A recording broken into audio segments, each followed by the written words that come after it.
Aromantic people experience little to no romantic attraction, and they're arguably one of the most misunderstood groups inside the queer community. It's not a defense mechanism or a red flag. It's an orientation. The term itself wasn't even created and popularized until the early 2000s, which means anyone over 35 grew up with no word for this at all. But those who did are identifying on the aromantic and asexual spectrum at 4 times the rate of the general population. So, could this be you or someone you know? In this episode, we're telling the untold story of aromanticism, what it actually means, and how society kept this group silent for decades. What's going on, everybody? Welcome back to the Queer Collective Podcast. I'm your host, Carbon. I'm Emily. And I'm Safa. And welcome to the show. And this episode is presented by Tomboy X, Beducated, and Field, but more on them later. And our guest today is Safa, who uses they, them pronouns. Safa is an aromantic, allosexual, NB, lesbian, and a friend of ours who is here today to share their story. Thank you for coming on. Thanks for having me. I'm very excited to be here. Chapter 1, Aromantic 101. No, they are not broken. Being aromantic means you experience little to no romantic attraction, but what does it even mean to have romantic attraction? What does that feel like? Oh, don't ask me. I've never been asked this question before. Right? It's actually surprisingly hard to answer. What's really funny is I've been asked this question a lot. And I'm like, I think you're asking potentially the wrong person because I don't know. Yeah. But from my understanding, it's like, oh, this is how this person makes me feel. They make me feel warm and fuzzy inside. And it makes me like want to create a life with them and like share my existence with them and plan for a future, and I don't see myself without them. It's like a shared identity type of thing, or like a merging of identities. Yeah. And I can totally respect it from afar and appreciate it from afar, but like I am my own bitch and I don't see that at all ever happening. So I think for maybe romantic people or like non-aro people, it's like a creation or a continuation of their identity, but with somebody else. Like there's something else tethering them to their lives and their emotions and how they move through the world. You described it way better than I could have. And like I experienced this feeling. You do explain it very well. Like you've looked it up, you know? I think it's mostly just like you've done your research. Less that. And I think it's more so like I've had to find the absence in myself in order to be able to explain it to other people and be like, well, I can't tell you what you feel, but I can tell you what I don't feel. So I assume based on that information, that's what it has to be. Right. What's interesting, I would say, is that like romantic attraction is something a little bit elusive. This feeling of having a crush or being romantically attracted to someone, it's like for some people it could get confused with like platonic love as well. You know, like a lot of these things, they kind of merge together a little bit, and you're like, it's not always the most clear. The Aromantic Spectrum Union, AREA, which I'm going to cite a lot throughout this. There's a union? Yeah. Oh my God, amazing. They literally list like what romantic attraction feels like as one of the aromantic community's most frequently asked questions and most frequently debated. They define romantic attraction as the interest or desire for romantic contact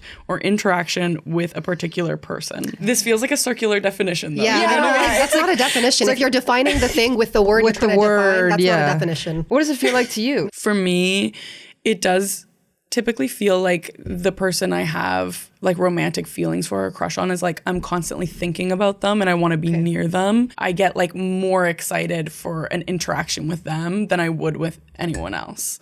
And it kind of, I have to like go out of my way, I think, to like maintain, and this comes with adulthood, to maintain all the other relationships equally. Yeah. Like it's a conscious effort in your brain, because I think when I was younger, it would be like, I'm just obsessed with this person right now. And that may just speak to the way that I do romance. You know what I mean? Where it's like, maybe that's not how everyone feels it. And I think that's the thing is like, if you asked like 10 people, what does romance feel like to you? I think you'd get 10 different answers. I agree. And I think even with like being aromantic, it's going to be different for every person. Every person's going to experience it differently. Is going to have a different spectrum. Like everything, it's a spectrum. And I think it really depends on where in their life that person is. Like for me in my life right now, I could probably be the most aromantic that I've ever been right now, because I'm just not looking for more fulfillment from relationships in this moment. I have other priorities that I'm focusing on. But it depends on like the person and their experience and their like knowledge as well. Because if you don't have the language or the understanding for the things you're going through, you're not going to be able to claim them or say like, this is who I am or this is how I feel.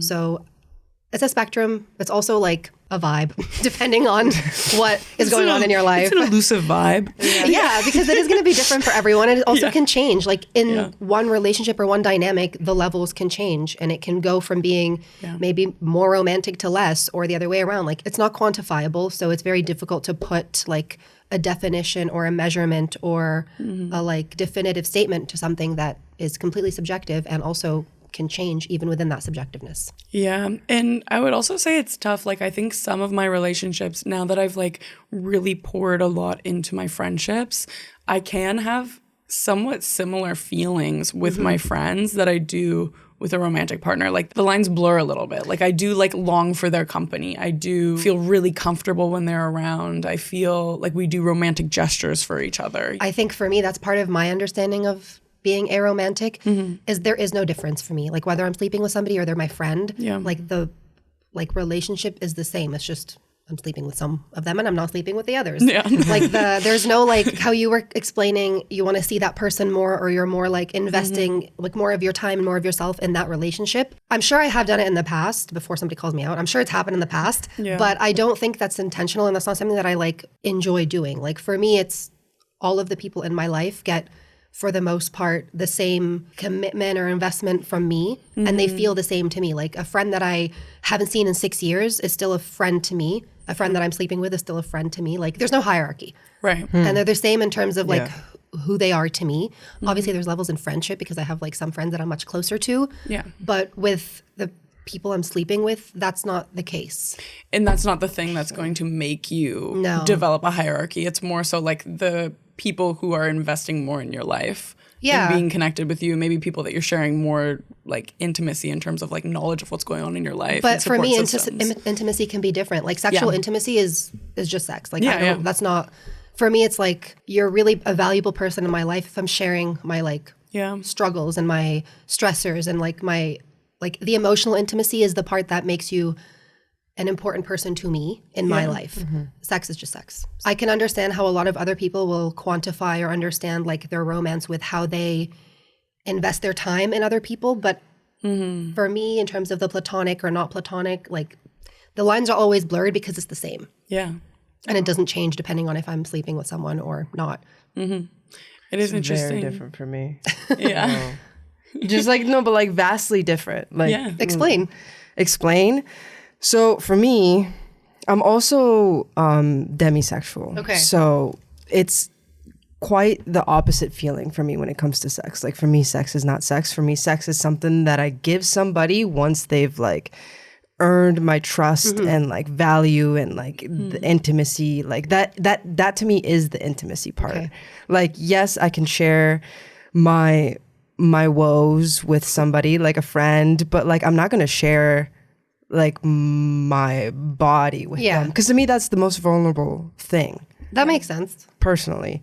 And to do that is like that is a hierarchy for like that's the highest level of trust for me, to share like myself physically vulnerably like that. I get what you're saying. I agree. That's why I prefer to sleep with my friends, because I already know them and trust them. Fair. To your point about being demisexual, I think there's a lot of gray area here as well with aromantic and demisexual and asexual. It's, I'm sure, one of the misconceptions that you're going to bring up. But it is like, I also identify or somewhat identify with demisexual because I do need to know a person before I can get vulnerable with them in any capacity. But the like barrier is very low. Like to get to like that like level with like trust or whatever with somebody, like I mostly just need to yap for like 6 hours with them and then I feel like I'm good. It depends on like the person, but usually like I know it's not going anywhere beyond where I want it to go anyways. So it makes it a little bit easier to trust because I know that my heart is never on the line like that. Can we talk about how sex ed, if you even got any, was always bundled around romance? Like the only legitimate way to have sex was inside of a committed relationship, of course, from a partner, and ideally your soulmate. Absolutely. I mean, not only did so many of us grow up without any language around aromanticism, but if you did get any sex education and you were feeling this way, you definitely would have felt very othered. Terrible. And it's exactly why I love today's sponsor, Beducated. Because Beducated sees sex for what it actually is, a skill. And just like any skill, it can be learned, practiced, and mastered. Nobody expects you to sit down at a piano and immediately know how to play. So why do we expect anyone to be naturally good in bed? Especially when it comes to things nobody ever taught us.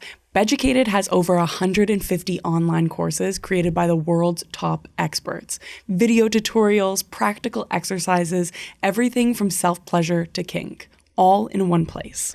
And no romantic container required. Their whole campaign this July is about slowing down and savoring pleasure, whether that's solo or with a partner. Slow hands, long nights, no alarms.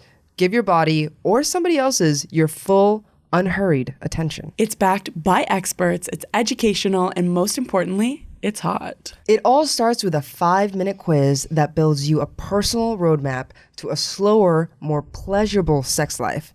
That's spelled BEDUCATED.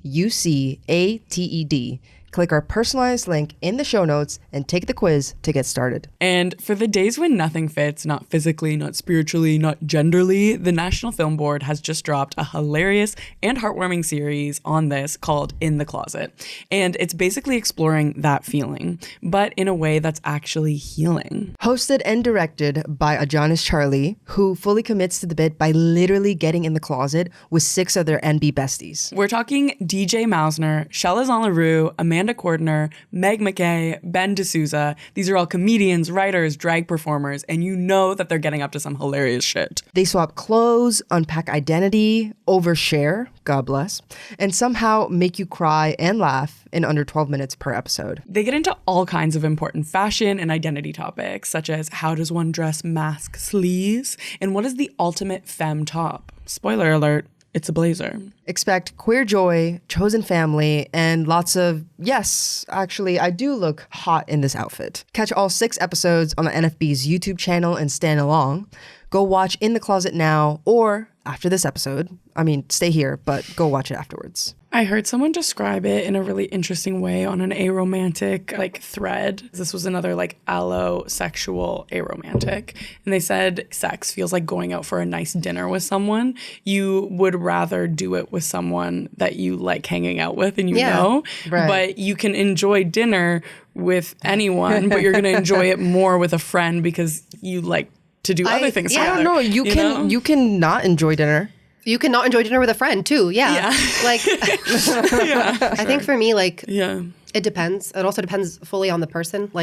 Some people I'm more comfortable with, some people I'm less comfortable with. Some people I would rather only sleep with. Some people I would rather only befriend. There's no rhyme or reason. Honestly, I wish there was. It would probably make queer existence a lot easier. Understanding yourself better. Yeah, that's not the case, unfortunately. It's as much a mystery to me as everybody else. Kind of pulling us back to how we define romantic attraction. I found one person, Helen Fisher, an anthropologist, who describes romantic attraction quite well. She said it's an increased energy, focused attention, exhilaration, intrusive thinking, and a craving for one specific person. Yeah. That does feel... That feels it. Right? For me, I would have explained it as a magnetic pull. Yeah. It's I can't help, even when I'm trying to think about something else or be distracted or be present in something else, it's it's pulling me back. Yeah. That's so interesting. What does this feel like? She says your brain starts treating this person like breaking news. Your brain continually drifts back to them even when you're trying to do other things. Their attention feels rewarding in a way that other people's attention doesn't. You feel energized, restless, distracted, or weirdly activated around them. They become the person you want to impress, hear from, be near, or be chosen by. And that's where you lose me immediately. Honestly, here's the thing. I was thinking about this too. I'm this has been somewhat detrimental to my life. I don't know. I was thinking about this question of are aromantic people missing out on something really big in life? I do not think so. I don't. No, not to be disrespectful, but it's caused me some mental health issues. No offense. No, I've seen my friends break down and cry and be so upset and hurt over breakups and it's changed them who they are as people. And I'm I don't fucking want that shit near me. That's fair because you know what? heartbreak is a really, really hard thing to go through. And it does break down your entire life. Your work is affected, your friendships, your family life, like just your physical health, your mental health. You don't want to eat right. You don't want to go to the gym. You don't want to like do anything that makes you happy. You don't want to do any of it because you feel like you should be miserable and you are. That's so awful. No one should be miserable, especially not over like circumstances that you maybe can't control. That's what I was saying though, like now that I'm starting to prioritize like queer platonic relationships, which is actually a term that came from the Aromantic community. It's like you do feel that amongst other people. Yeah. Like I was on some natural substances the other night. Natural. And some interesting plants. They make me some interesting plants and they make me like miss people. And it's like the people I was missing were a lot of my friends. I was like, oh, I would love if this person was here. I would love if this person was here. Like if they were here, I'd like embrace them so hard. And that does give me a similar energy, I would say. And I think that can be why it's a little confusing, you know? There's definitely confusion. Like for me, it's a fulfillment thing. I feel very fulfilled with the platonic relationships that I have. That adding a non-platonic one makes no difference. I mean, going back to what you said about the heartbreak and it disrupting your life so big, and is it worth it? It's a hard thing to answer because would it have been nice to not feel the pain? Oh yeah, like I didn't need to be so distraught. I didn't need to be feeling like I was gonna die. Damn. Were the lessons worth it? The reactions are giving, no, they weren't. It's just like, here's the thing. Have I learned a lot about myself? Yes. Do I think that the lessons are worth it? Yes. Is that the only way you would have learned, though? Do I need to be in so much pain to learn it? I wonder. I have a thought, Therapy actually. exists. I have a thought. I'm in it. And listen, I still feel just as hard. I think therapy is like harder than relationships or anything else, honestly.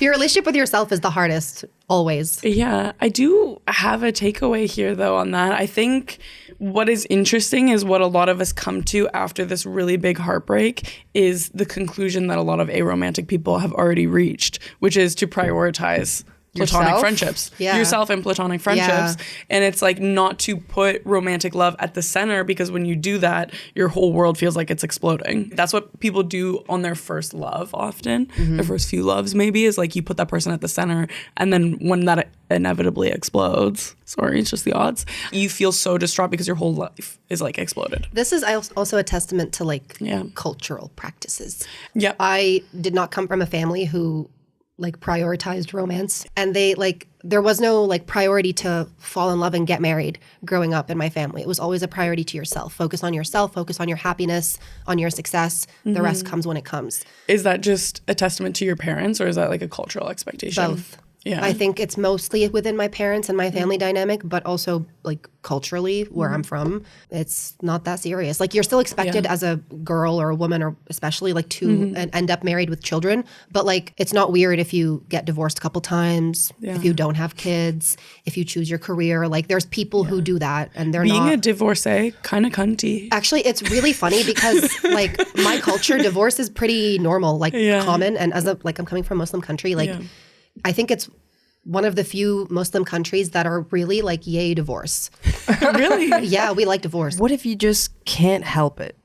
Right? Help what? Like falling in love? Yeah. Like and what obviously you can't help it. And what if you just can't help not? Yeah. Exactly. Yeah. But this is what I mean. Like it's not really an active choice. Like none of it is though. And I'm not like telling romantic people like make the choice, come to the aromantic side. Just stop. Just don't do it. Turn your emotions off. Like that's not the point here. It's more so to allow people who maybe don't have that to feel seen and have this, and have the space to be like, actually, this is how I feel, and it's fine that I feel this way. How did you know you were aromantic? I hate to answer this way.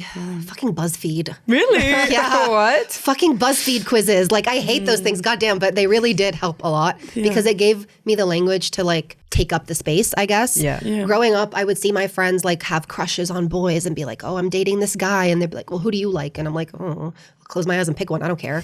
Like, it does not matter to me at all. Yeah. And I think might have been also part of the fact that you're a lesbian too, yes, right? That too. That didn't like because I felt that. Yeah. But not because I didn't feel like the wish of having a crush on somebody, but because I just thought that something was wrong with me in terms of like, I just don't like dudes. What's really interesting is the aromantic came before the lesbian.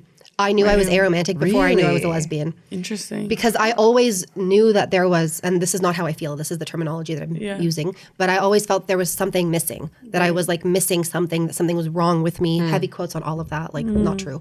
But that's how it felt growing up, seeing my friends engage in like crushes and experience limerence and like be really like cutesy and like interested and like, oh my God. And I'm like, that sounds really gross, but okay.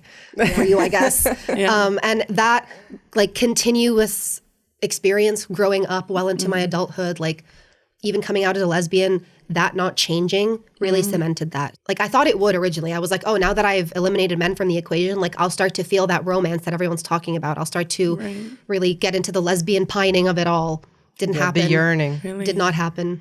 Was there a period of time where you were like trying to make that happen? I was literally doing spells in my mirror, like trying to make myself feel the things that everyone else is feeling. Because I thought that was it. Don't worry about it. Don't worry about that. It's a long time ago. But it was very like, I made a conscious effort to change this thing about me. And when it wasn't changing, I stopped trying. So I guess the instance of like when I first realized it was probably like middle school, when all my friends were talking about their crushes and like turned to me and asked like, who do you have a crush on? I'm like, I don't have a crush on anyone. And they're like, well, what's wrong with you? And it was that like brought you to the internet and then to a BuzzFeed quiz. I think at first it brought me to like, okay, like these people are just different to me type of mentality. And then when it continued to happen, like the more that it happened and the more that it was hitting literally everyone in my life, like there was no one exempt from this crush craze situation. I was the only one. And then I was like, okay, well, out of 300 students, it's just me. This is the internet's problem now. So when I was researching, also for context, I grew up in the Middle East. There was a lot of censorship. I couldn't necessarily just Google things. So it was very limited in what access I had and what language like was going to be given to me. So if I tried to search up gay or anything, like blocked, banned, Google would shut down. So this was in like elementary school times when you realized and you took the BuzzFeed quiz? BuzzFeed was later in high school. Elementary school was when I was having these conversations like with my friends and even a little bit with my parents where I was like, hey, like these kids at school are feeling this way. And my parents were kind of just like, all right, do you feel that way? And I was like, no. They're like, okay, then don't worry about it. So we moved on. Like it was, I had curiosity, but I didn't necessarily have desire to like learn more until later. When it was high school, that's when I was a lot more inquisitive about things. And I was like downloading VPNs and researching things when I was not in the country I was living in. And from there, I found the BuzzFeed quizzes and like the YouTube videos and more of the terminology and the community that would help me understand a little bit more about what I was feeling. But nothing ever defined it or explained it in a way that clicked for me.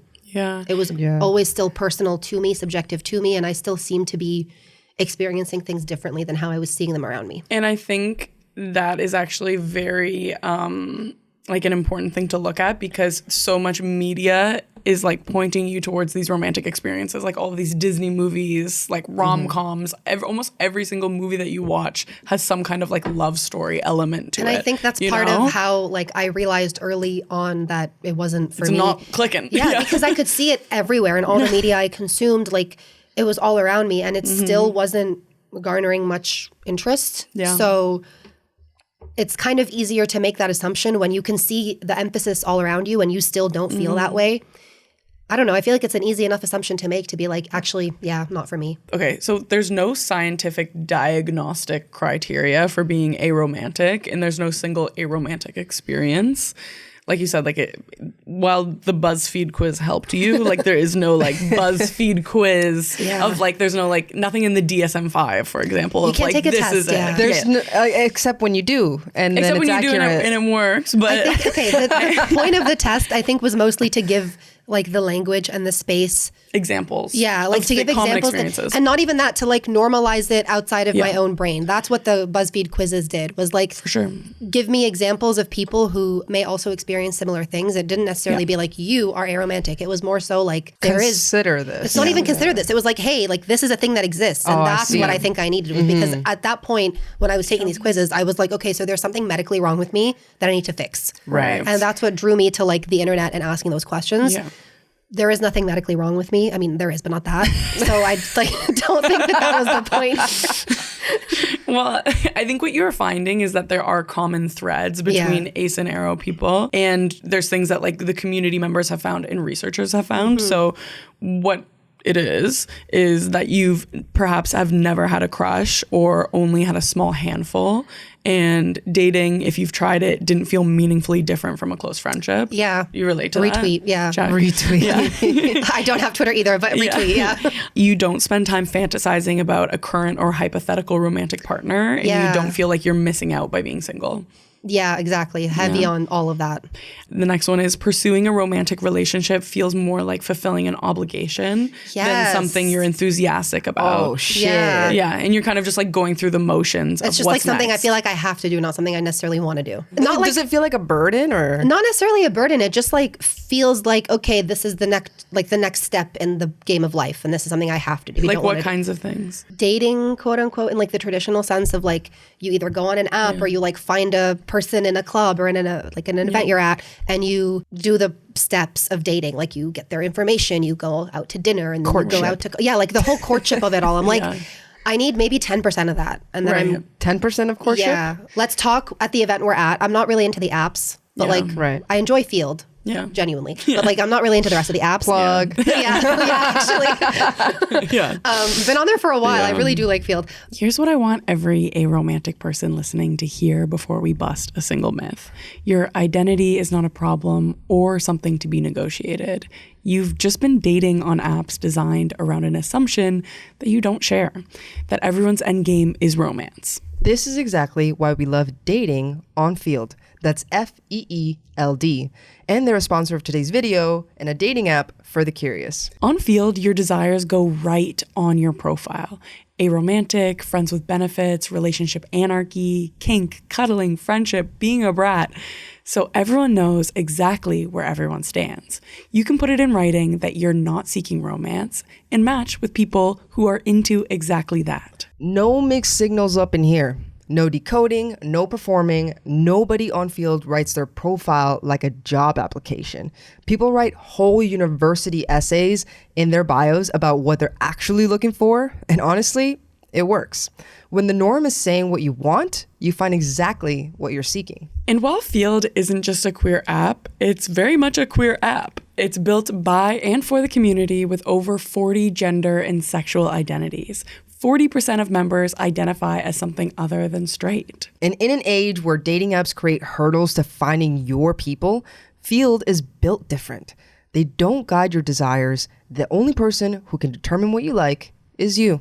Lastly, the Field community is famous for change. From vanilla to kinky and gay to pansexual, Field is a place for you to explore what you really desire.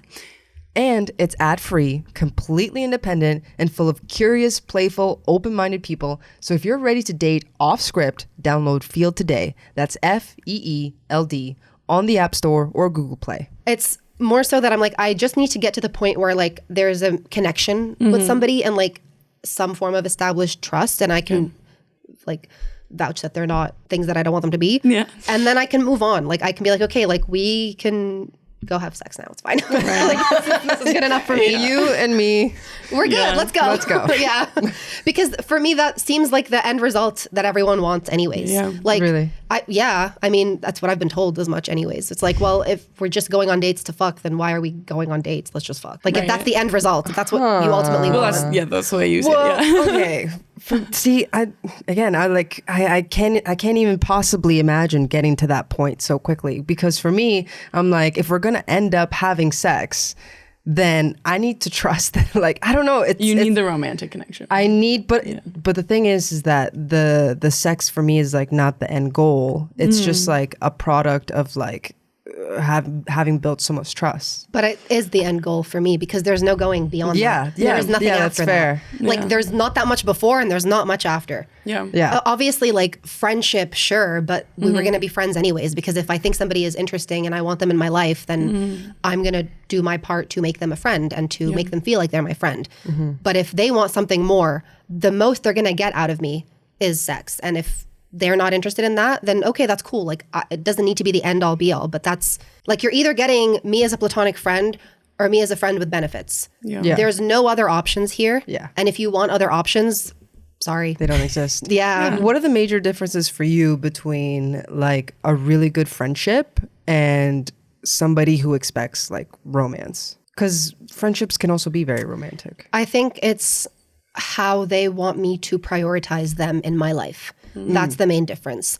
I found with people who like wanted me as a partner, wanted me to show up for them and to show up for me as a partner. So it's the kind of thing where like they want to be there for me in my times of crisis. I don't really allow that. Like times of crisis are very personal to me. I will deal with that shit myself.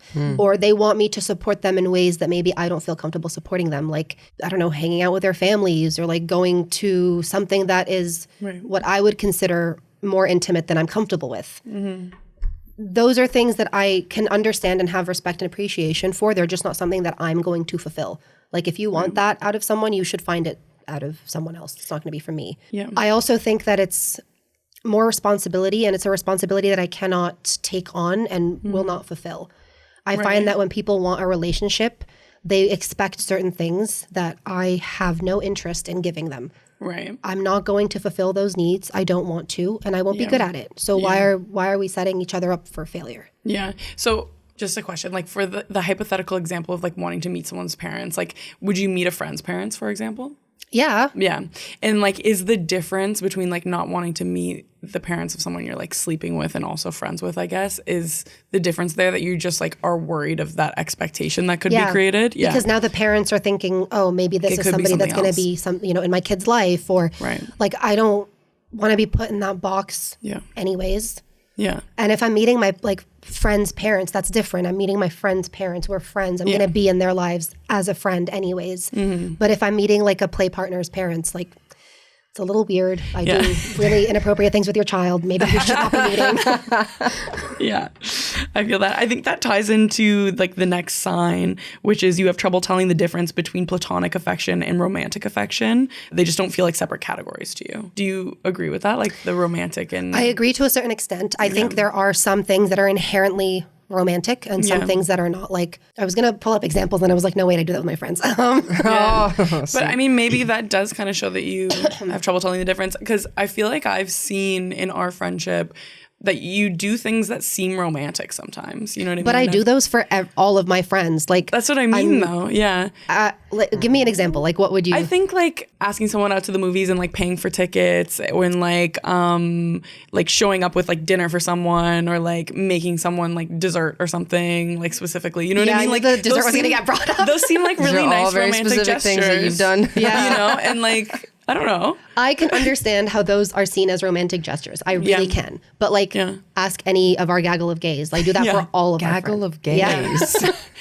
But exactly, and then I was thinking about it too. I mean, like I have a very close friendship with my friend Zoe as well, and she does all of those things for me too. Like drops me off at the airport, like does all of these like really nice things, and that's where I think it goes into like the queer platonic friendship. I also want to add here, like I am not Canadian. I did not grow up in Canada. Right. All of my friends are like mostly Canadian because I live here now. But growing up, that's what all friends did for each other, regardless of gender, regardless of sexual orientation. Like I grew up in a place where like cis men hold hands in the streets when they're walking because they're friends and they're allowed to show that they are friends and they're allowed to show that they have a relationship like that.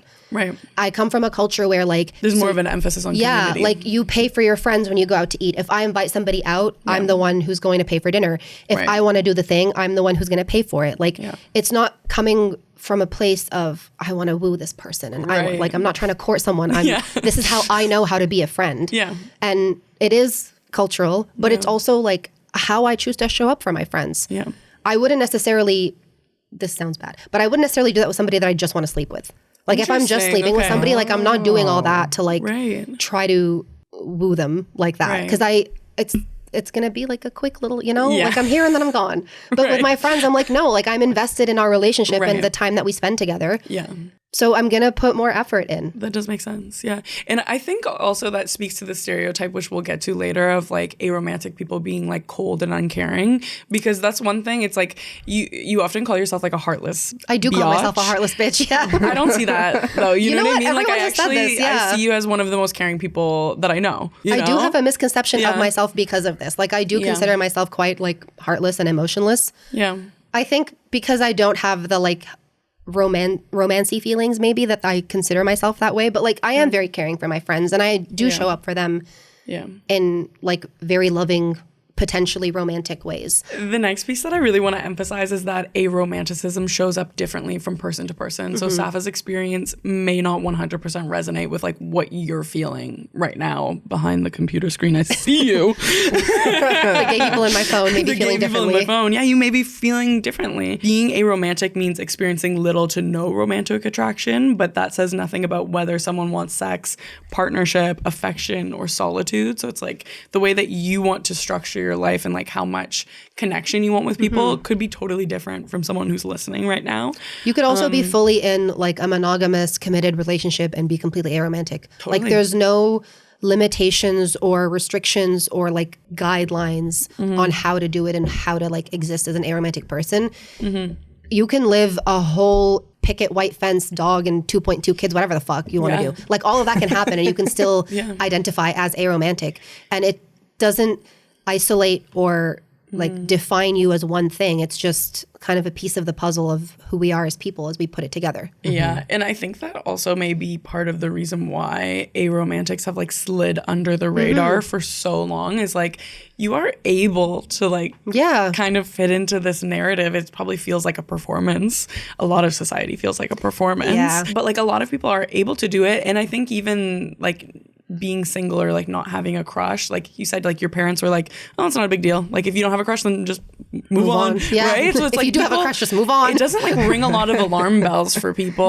One thing I want to emphasize is that romantic orientation only describes one piece of someone's intimate architecture, and it's distinct from asexuality through the split attraction model, which tells us that romantic and sexual attraction are separate systems that don't have to align. And both identities do exist on a spectrum. So it could be zero attraction to occasional attraction. I think there is a very blurred line between aromantic and asexual. Yeah. And I understand it and to a certain extent feel it myself, because I do also identify with like demisexual to a certain extent.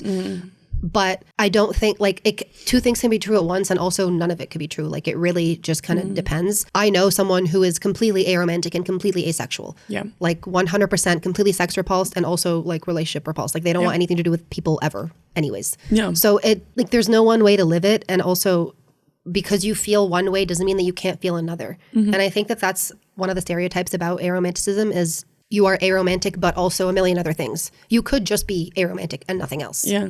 Right. Well, I mean, you have a lot of identities. Like you, surely there's something else. Surely there's something else going on behind those eyes. Develop a personality. I don't know. Do you feel like lust? Yes, but I think it looks a little bit differently. How does it look? I'm not like pining after someone. I'm not like thinking about them all the time. I'm like, oh my God, I can't wait to get them in bed. Like it's more so like a fleeting moment of like, oh, yeah, like I'll have like a flashback of something, or I'll be like, I'll have like an idea for something in bed. And I'm like, ooh, yeah, let's try that. And then from there, things happen. Yeah. But it's not like, yes, I experience lust, but it's the same investment that like everything else gets. If I'm feeling it, great, but I'm not spending my time and my energy like planning and prioritizing and thinking about it. And in terms of the difference between like a sexual relationship or like a difference between a friend and a sexual friend or like a friends with benefit, it really depends on where our friendship is. Yeah. The more that I get to know someone and the more like I connect with them, the less inclined I am to sleep with them. So actually the more you like them, the less you want to sleep with them. Like the more space they take up in my life. But also because sometimes the lines get blurred and I really do care about my friends, I can tend to cross my own boundaries to people please and to make them feel better about things. And then when I try to reinstate those boundaries, that's where it like gets sticky. I see. That makes sense. And I take responsibility in that. Like I shouldn't be backing down on my own boundaries, but I mean, they were communicated clearly from the very beginning. Yeah. It is tough sometimes. There's a whole host of identities that live under the aromantic umbrella. Do y'all know any of them? Do you want to guess them? Let's pretend not and tell us anyways. Yeah, let's pretend. I mean, we all know, but in case anyone else doesn't know. Of course, I know all of them. Of course, I know everything ever. Duh. Okay. Do you know which one you are? Damn, okay, put me back on the spot. I know I'm aromantic. You'd be like considered an Allo-Aro. Okay. So like define please. allosexual, aromantic. If you're allosexual, you experience sexual attraction. If you're alloromantic, you experience romantic attraction. Okay, so the opposite versus of- like asexual yeah. and aromantic. Yeah. This group is usually most likely to be lazily misread as like the fuckboy or the unhealed one. Kind of that stereotype. And then you have the aro ace. Do y'all know what that one is? Yeah. Both. Yeah, you're asexual Yes, and and. aromantic. Yes. Unfortunately, the aro aces are usually the most visible, Yeah. which is kind of a bit of conflict in the aro ace community, or in the aromantic community more so, is that like not everyone sees the whole spectrum of the identity. Have you felt that ever? That people assume that you're asexual Yeah. because you're aromantic? A lot, especially if I'm like on a date and I will start to explain like how I feel about things. Yeah. I get a lot of like, oh, but you want to have sex, right? And I'm like, I know that's what you want. I get it. Trust me. Like, don't worry. That's still on the table. But Yeah. we're getting there. Yeah, we're getting there. Yeah. But I think like, yeah, I do get a lot of confusion, I want to say, where people are kind of like, oh, but you explained yourself like this, but you still like have sexual desires and you still have like feelings for people. And I'm like, yeah, like, I mean, I'm a human being. Like I have a hormone cycle. Of course I'm going to have feelings for people, but it doesn't look the same and it doesn't impact my experiences or my decisions the same. And I think that's the key piece. People don't understand that always. I think it's the conflation with romance and sex. Yes. You For know? some people, it means the same thing. Like Yeah. for me, I think it that's means the why it same can be thing. confusing probably for some people who see them as one, but they're actually Or split. like maybe not meaning the same thing, but like very tied. Right. And that makes Yeah. sense, and I can understand the confusion. But the same way it's a that misconception. yeah, and the same way that I can like respect and understand and appreciate people like Carbon, I would like the same respect and appreciation and understand. Maybe not even appreciation, just like understanding, because Yeah. it feels like a lot of the time I have to like explain a lot. And people still don't understand. It's like, well, maybe you don't need to understand. Just fucking get with it. I don't know. Yeah. just get wet, hon. Just get wet. You don't need to get it, just get That wet. is not what I said. I said get with it, but sure. Okay, the next one is lithoromantic or This one's new to me. achioromantic. Whoa. Do we know? Guess. I don't know either of them. The second one sounds like a Harry Potter I spell. like your It does magic. a little, right? Yeah, that does sound like a Harry Potter spell. Lithoromantic or achioromantic means romantic attraction may not need reciprocity or may even fade when reciprocated. So you don't need the other person to feel romantic towards you for you to feel romance towards them. And if someone starts feeling romance towards you, then you're romance. Then it fades. It could fade. It's like reverse psychology kind of thing. I relate to that second piece a lot. I Really? That's think mind fuckery. the more interest somebody shows me, the less interest that I have. Oh, Yeah. Sorry.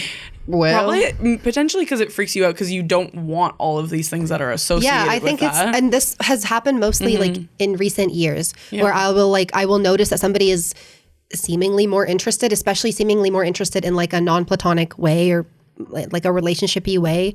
And that makes me less interested in them in all ways. Yeah. Like friend, sex, all of it. Yeah, like I'm going to take 10 steps back because the investment now is different and I feel like this person is going to get hurt by my lack of interest. Right. And I would rather do it before they get too invested and before their feelings are like more intense. What if somebody's excited? They're like, you're aromantic? Great. There have been people that like that. Yeah. Right. And does that turn you on Does that more? turn you off? Or is that you're I like, don't great, think this it makes feels a aligned? It feels aligned. It makes Yeah. me less concerned. No difference. Yeah. So either you get turned off or no difference. Yeah. I don't like the angle we're painting me in, but okay, sure. Yeah. No, I think honestly, the way you're responding to me, it seems like you care about other people's feelings and that's how you go about operating. Like, it seems actually very similar to like ethical non-monogamy. Like the ethical part of it is like, I feel you're doing your aromanticism in a very ethical way of like making sure that people know what you're doing and like they're consenting to it. I do feel very much like the responsibility is on me and it is on me because I'm not the one who's going to have my feelings hurt. Yeah. So yeah, I should like, sorry, but yes. True. Yeah. Have you broken a lot of hearts? I plead the fifth. True. I don't know, actually. I don't know. I don't think so, but I don't know. Maybe. Right. Somebody in the comments will probably yell at me later. I don't know. Are you ready for another one? Yeah. The next one is Cupio-romantic. Oh, this is new. What's Guess? this one? Do you have a guess? Cupio? Sounds like Cupid. Yeah, that's what I was thinking too. Yeah. Do you have a guess of what it could be? Romantic only to yourself? I don't know. Does not experience romantic attraction, but may still desire a romantic relationship. Useful twist is that they're wanting the structure and feeling the attraction are not the same thing. So wanting the structure and interesting. feeling the attraction, not Like the same thing. Like wanting the fantasy, but not feeling the I fantasy. think like they want partnership and like potentially the other person could feel that romantic attraction, but like they're not wanting I to would say reciprocate it's it. more like they desire companionship. Yeah. Not necessarily like a sweeping like love, like crazy love affair. It's more Right. so that they want like a relationship for companionship and for steady Partnership. partnership. But yeah. they don't want the Yeah. romance aspect Yeah. of it. Yeah. Oh. The next is demi-romantic. This one I know. Guess. Tell me what you think it is. Well, demisexual means that you develop trust before sexual. So maybe the same for romanticism. Yeah, like it takes you a while to develop, To develop the romantic, feelings. yeah. You have to like have a foundation of, from my understanding, you have to have a foundation of something else, usually like friendship, before you can develop feelings of romance. Yeah. Yeah. So romantic attraction only after a significant emotional bond forms. Not picky. Attraction just has a condition. That makes Yeah, sense? fair and square. Yeah. There's two more. So the next is nebula romantic. I like that one. What the? We're getting into the stars. Yeah, I'm like, do now. you have feelings for space? Sorry, I'm not trying to be disrespectful, but So it's difficulty distinguishing romantic from platonic attraction, often connected to neurodivergence. However, the idea that being aromantic is connected to autism is a myth that we'll get into later. it is. Yeah. Wow. It's one of the more you one learn. of the myths. Okay, interesting. Loveless aromantic. Wait.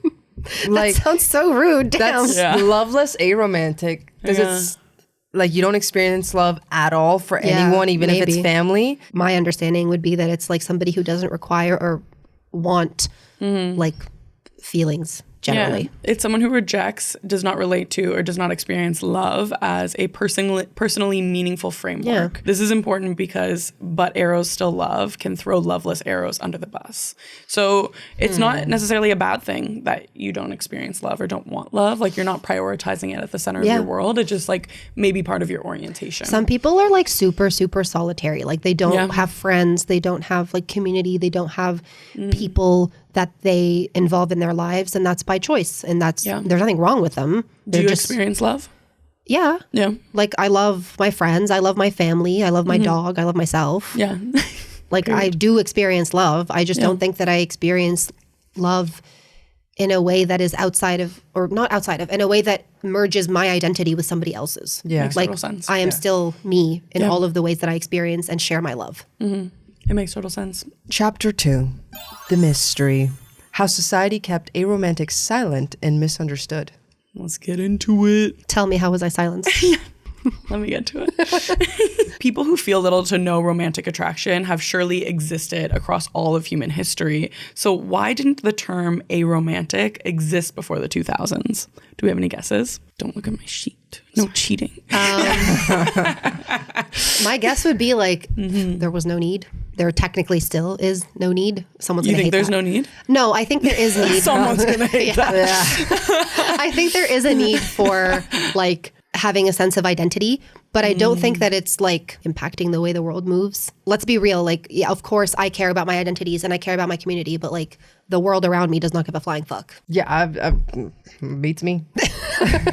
The culprit is amatonormativity. Have we heard this word before? Aromanticism. Can I get the definition? Yeah, so the philosopher Elizabeth Brake coined the term in her 2012 book, Minimizing Marriage, defining amatonormativity as the widespread assumption that everyone is better off in an exclusive, romantic, long-term coupled relationship, and that everyone is seeking such a relationship. She models it directly on heteronormativity, both quietly punish anyone who deviates from the assumed default. So she names the specific violations of amatonormativity that get socially punished, and they read like a list of normal aromantic life choices, I would say, which is like dining alone by choice, prioritizing friendship over romance, bringing a friend instead of a date to a formal event, cohabitating with friends, or simply not searching for romance at all. So all of these would be kind of like violations of that, which is like our society is really built around the institution of marriage. Yeah. And this has formal infrastructure in terms of like tax benefits, the way like society really celebrates the shit out of like a marriage and babies. Yeah. Like you get so celebrated for that. Whereas like if you're a single person, like you're not, like people are just like, when are you going to find someone? Like they look at you like you're sad. Yeah. You know? Yeah. It's true. I mean, all those things that you listed sound lovely. Taking Yeah. yourself out on a date, dining alone, course. taking a friend to an event. It just sounds like the life I've been living. And I think these things are Since it's- becoming yeah. more socially acceptable for sure. I in also, modern again, times. like culture plays a really big part here. I feel like I keep saying this, but it's true because, I mean, in some places, it is so normal to go eat out alone. Like Japan has a whole fucking industry for this where you can go dine alone, and that's the whole point of the restaurant. No one's going to fucking talk to you. You just enjoy your own company. I like dining alone. I and like I'm dining a alone. romantic person. So. I actually think I prefer it because then I can just eat and not be concerned about like anyone else there. Making conversation. Yeah, I'm like focus on the food. Yeah. There is a huge emphasis in society for like coupling up and having like a partner and children and all of that. Yeah. It goes back to like, this could be a political choice. This could be a personal choice. It could just be not a choice and just how you choose to live your life. Or not even how you, it's just how you live your life. It's not a choice. Yeah. And I think the thought here is that like a lot of aromantic people perhaps were like forced into this performance of amatonormativity, even though like maybe it's not feeling right for them. And I think that's where these negative stereotypes are coming in because they don't understand themselves. Yeah. And then they're engaging with people who want something totally different. And the communication is probably lacking, right? It's like someone's not getting what they wanted out of this person, but it's like that person can't give it to you, which potentially was what was happening a lot throughout history, as well as like probably many examples of like spinsters, you know, and people who were living alone. What's spinsters? Just like a woman who lives alone throughout It's like history. a oldie time word for like a single woman, basically, like a single by choice woman. I yeah. see. Yeah. Okay. You know, the spinster age was 27. Like to be, like if you were unmarried. I'm a spinster. I'm a spinster. Yeah. But like if you were, I think it was like Victorian era, if you're unmarried by the age of 27, you are officially a spinster. I mean, I think you would die at like 40 though. So Yeah, okay, that too. So psychologist Bella DePaula coined the term singleism to refer to the stereotyping, stigmatization, and discrimination that single people face, with matrimania as its flip side, which is the over-the-top hyping of weddings and couplings. What's really interesting is that throughout human history, romance actually wasn't always the point. Have you ever thought of that? Was it Romance was rarely the point. Yeah. Wasn't Marriage it like was for land? procreation. Yeah, like capitalism and procreation. Yeah. Exactly. Marriage was not primarily about personal romantic fulfillment. And I think still in many cultures, especially like Indian culture. That's why you get married off to someone without it mattering who it is. Well, it does matter, but like in terms of status rather than like whether you like them or not. Marriage is like a contract mostly. And if you're asking me as someone who doesn't believe in marriage, like as a institution, it's just a way to own women legally. I agree. Yeah. Yeah. Because it treats women like property. Yeah, it treats women like property. The point is to make clear guidelines over who owns what and who gets what if there is a separation. Yeah. Like that's the point of marriage. Also, always get a prenup if you're getting married. Yeah. True. It was about property, family, labor, inheritance, alliance, religion, survival, and gendered obligation. Yeah. So Aurea, which is a romantic union that we're The one talking that about. I've already been excommunicated from. They note that historical marriage has often been tied to alliances and labor, while romance became more central later. So there aren't too many examples really. Well, it's very hard to point to like an aromantic example in history because it wasn't that big of a deal, really. Right. You know? Because it didn't matter to begin with. And it's not something, it's someone's real like inner world that they didn't have a language to talk about until the 2000s. So a lot of this like wasn't communicated really. Like these people are hard to find. Yeah. And in marriages, in partnerships, like romance was hardly ever found. It was mainly for like, status, symbols, procreation. Also, in a lot of marriages, even now, like the romance part isn't there until later. Or it's there and then it disappears for the majority of it. Totally fine. Divorce, babes. Divorce. Yeah, divorce. Yeah, we love it. Yeah, big fan. I love it. So historian Stephanie Kuntz argues that marrying for love is actually a pretty recent idea and would have seemed absurd to many of our ancestors. But as societies became more individualistic, women gained more legal and economic freedom, sex became less tied to reproduction, and people had more choice over their private lives. Marriage started to shift. It became less about what your family needed from you and more about whether one person could make you feel loved, fulfilled, chosen, and emotionally complete. So this is kind of a new concept then, basically. Like aromanticism? New-ish. No, like to even experience romance in your partnership. Yeah, I think like this whole like commercialization of love, like it being so like packaged and scripted to us is newer. This is why Romeo and Juliet was such a big deal, because it's like in a time where people were not getting married for love, these people chose to not get married for love. And kill themselves. Well, that's a whole other story, but but like it's a very modern notion, and in a lot of countries and cultures, even to this day, 2026, like it is still very modern and Western specifically. Like that's for the white people. And I think this is where it genuinely becomes hard to know with all of like the commercialization and packaging of romance being like what you should be going for and like this personal fulfillment and like our individualistic society. It is hard to know if what people are calling romantic feelings is a universal human experience or something like society has manufactured that you should want. It's also, if it's different for everyone, how do we know anyone's experiencing it to begin with, or experiencing it the same way, or experiencing it in a way that's like legit? Like, it's a spectrum. So you can't really decide or define something that can't be decided or defined even in its explanation or definition. It's the same way that society packaged gender roles to us so aggressively. And it's like, we realize so many people are coming out as non-binary now because they don't want to participate in that at all. Yeah. You know, it would be interesting to see in like several years as like the aromantic spectrum grows and like more people understand this language. If like there's going to be more of a shift. Yeah, where would it be? It would be interesting to see. We're already seeing that shift of like, I don't need a man, I'm going to like focus on my career type of shift. But are those people identifying as aromantic or identifying as feminist? That's what we don't know. Yeah. It could be both. Yeah. It absolutely could. Also, I am a feminist. So like, all things can be true. It goes back to the question of like, do we need this? Like, yes, we need representation and understanding of ourselves, but do we need it as a global movement? It depends. I think it's needed because of the way society is packaging this as what you need to be doing. Like, you need to know that there's other options available. I get what you're saying about like, it's needed because of that. But I also think that it exists because of it, like whether you need it or not. I disagree.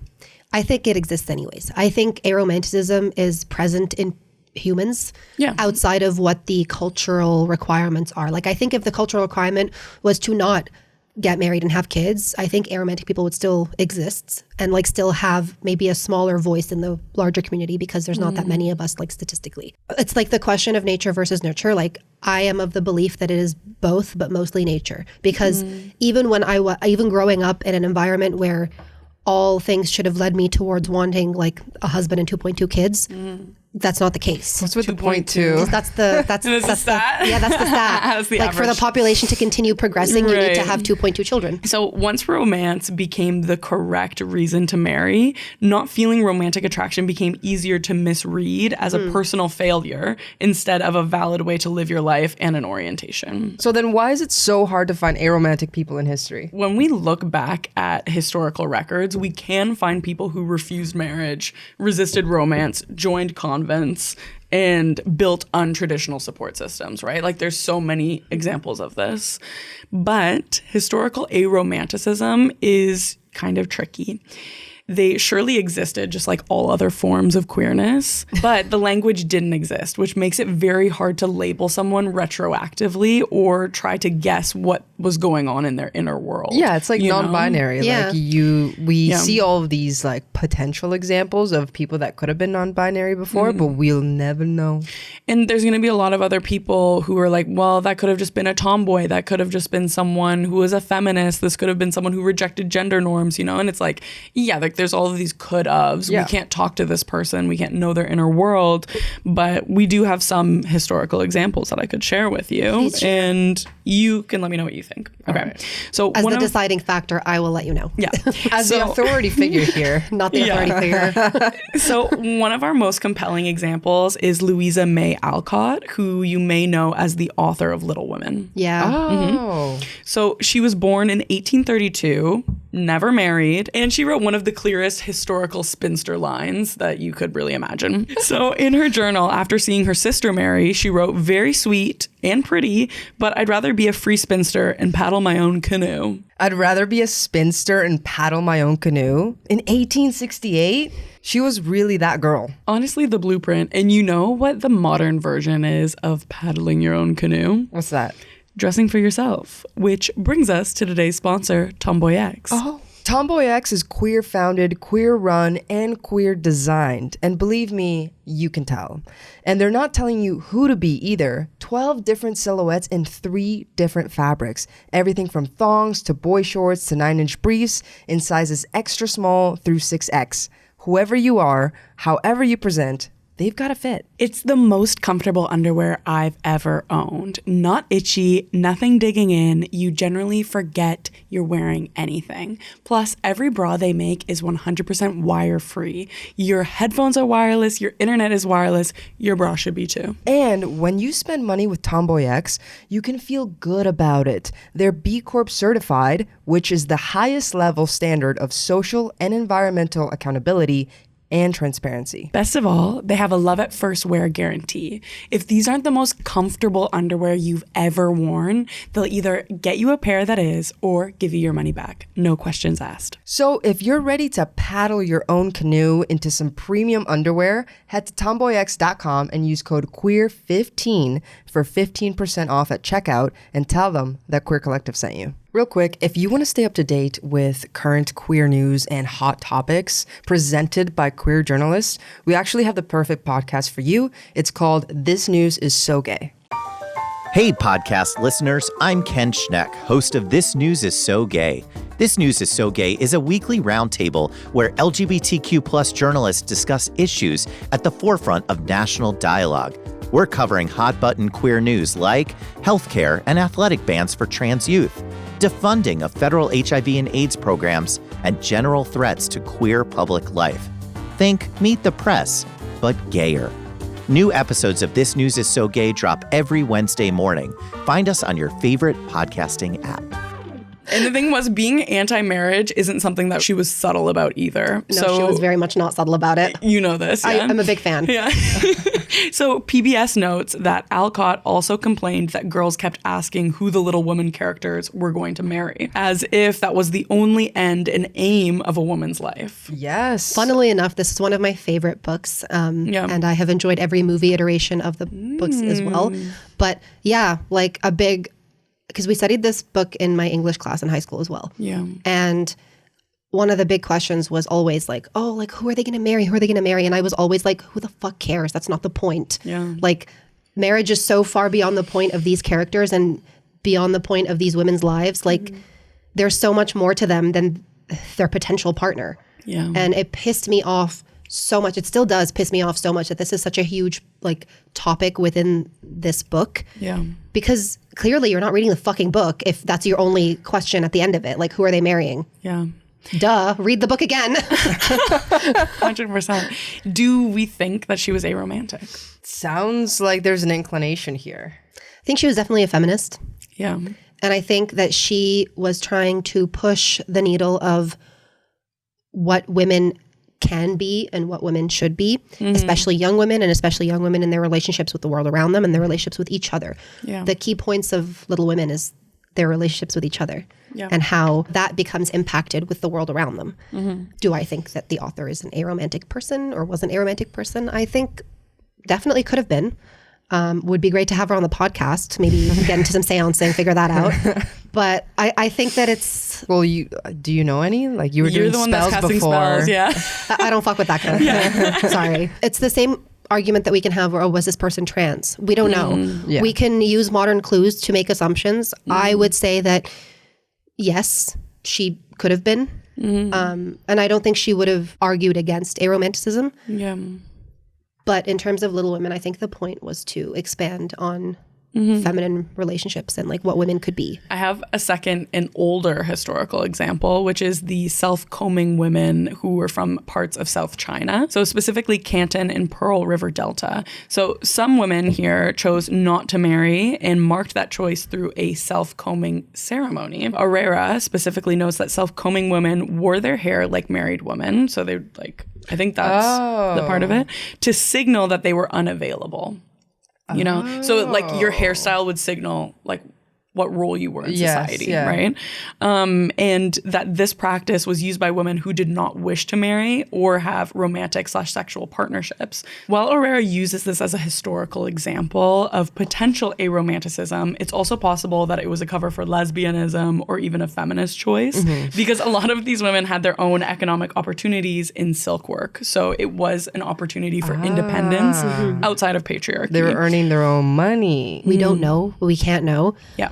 But I am of the belief that it does no harm to to claim those identities. I am happy to say that, Little Women is about some asexual, aromantic bitches. Yeah. But because it makes me feel better. You can say, they were lesbians. Yeah, they were aromantic. Yeah, they were asexual. Yeah, they were whatever the hell you want them to be. I mean, I'm so sorry. They're not here right now. So they can't tell me otherwise. Oh. I will say too, I think the reason I really love digging into historical stories for like all queer identities, and we've like deep dived into like specific queer people for our other podcast called Lavender Ranks, which I hope everyone checks out. You should. But the reason that felt so powerful to me is knowing queer ancestors and the stories of them is really special. I think when you grow up in a society that shows you so many examples of the opposite of what you are, it feels so nice to know that they were people there before you. Absolutely. You know? And like maybe even thinking of like what my life would have looked like if I existed in that time period, you know? I also we're always here. We always have been, whether you're gay, whether you're like not, whatever you are, like humanity has existed for long enough, and every type of human has existed the entire time through. Yeah. There have been lesbians as far as there have been humans. Yeah. There have been aromantic people for that same time. Like we have always existed. Queer people, whatever spectrum you fall into under the queer umbrella, have existed forever, and we will always exist. Absolutely. And if we choose to see ourselves in historical figures, you can't tell me we're wrong. I agree. Finally, the internet gives aromanticism a name. Oh, the internet. Do you know how this kind of came about? Have you looked into this at all? Is the name Fuckboy? Or am I telling you fresh? Probably more fresh. Tell me anyways. Okay. Aromanticism didn't start in a pathologizing medical textbook like most queer identities. It started in internet chat rooms. So many queer identities were named by doctors. I think we know this. By sexologists and institutions. And it was very pathologizing, but it also brought community together. The thing with aromanticism is I don't think it drew very much attention, you know? Like it allowed people to really slip under the radar for so long until internet chat rooms came about and people are like, hey, I'm feeling this different way about romance. Does anyone relate? Yeah, absolutely. You know? And it was in 2002, actually, in a tiny Yahoo group chat called Heaven for Human Amoeba, someone wrote that they weren't exactly asexual. They just dreaded the idea of relationships. And then, almost as a joke, they asked, what would you even call that? Aromantic? LOL. And the rest was history. And that's where it was coined? Well, the thing is, after that, nobody really picked it up. Womp, womp. No, whoever that was dropping a bomb and then like nobody registering it until way later. It does make sense though. Like they're in kind of like an asexual group chat. So it's like if the word for someone who doesn't experience sexuality is asexual or sexual attraction is asexual, then if the opposite, it does really make sense. That's linguistics, but linguistically it makes sense. Yeah. The word floated around online, mostly inside asexual communities for nearly a decade, with people sharing that they aren't experiencing romance the way everyone else says they're supposed to, and others responding, wait, you feel that too? Yeah. So it's like people are slowly starting to like realize this as they have connection to each other and kind of a safe space to share this, right? It's like maybe it's something you feel ashamed or embarrassed to admit to people in real life that you're connected to. But you can say it to a chat room, yeah. Feels like a safe space, especially under like an anonymous username. Of course. And from 2011 to 2019, dedicated aromantic specific spaces, which were separate from asexual ones, begin forming, including Acropolis and aromantic.lgbt, and community flags are designed from scratch because no symbol existed. So that's really like when things start to formalize. Oh, okay. So like up until then, they essentially felt like they had no community and like they were broken because it just didn't exist. The con really about this term not getting popularized until the 2010s is that anyone 35 and up really grew up without having this term. And this is kind of like the whole thesis of this episode. What happens if you grew up without the term? What's really interesting is Gen Zs are identifying with the Ace and Aro spectrum at 4 times the rate of older generations. So that really does show that as this language is becoming accessible, more people are like, yeah, that's me. I also think that in the case of like the Gen Z shift into this is Gen Z is a lot more aware of themselves and also aware of their impact on like the broader community and the world around them. Gen Z is choosing not to have children because it's not environmentally friendly and it's not a great place to bring children into right now in like the world that we live in. I don't know how much of that is like, oh, these are genuine aromantic people versus people who make conscious choices for the environment they live in.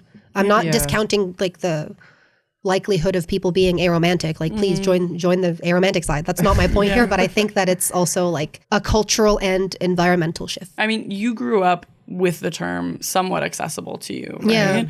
At least via a Google search. And I would be really interested to hear from anyone in the comments who sees this, who didn't grow up with the term, and like what that experience has been like for you. I'm also intrigued to see like where culturally people are from, like if there was an emphasis on romance culturally, or if it was just like not a thing, like focus on school, focus on yourself, and that'll come later. Like I'm very curious to see what people are going to say in regards to that. Yeah, and the example that you gave is interesting because that woman was dealing with both heteronormativity and amatonormativity, right? And that's why, like the person who coined the term said, that it's reflected directly off of heterosexuality or heteronormativity. Is you can really see that as like the way a lot of people just assume that they're straight, because that's what society tells you, is like a lot of aromantic people just assume they should be following this script because that's what society tells you. Well, I feel like the more that like language becomes accessible and different identities like come into consciousness as a society, the more that like less and less people are in like what you would consider like average, to the point where like eventually I'm like, is there gonna be an average? Or like, it'd be interesting. It just seems like the more that we like have terminology and like identities, the less average we are. It's funny, the more boxes we have to fit into, the less boxes people fit into.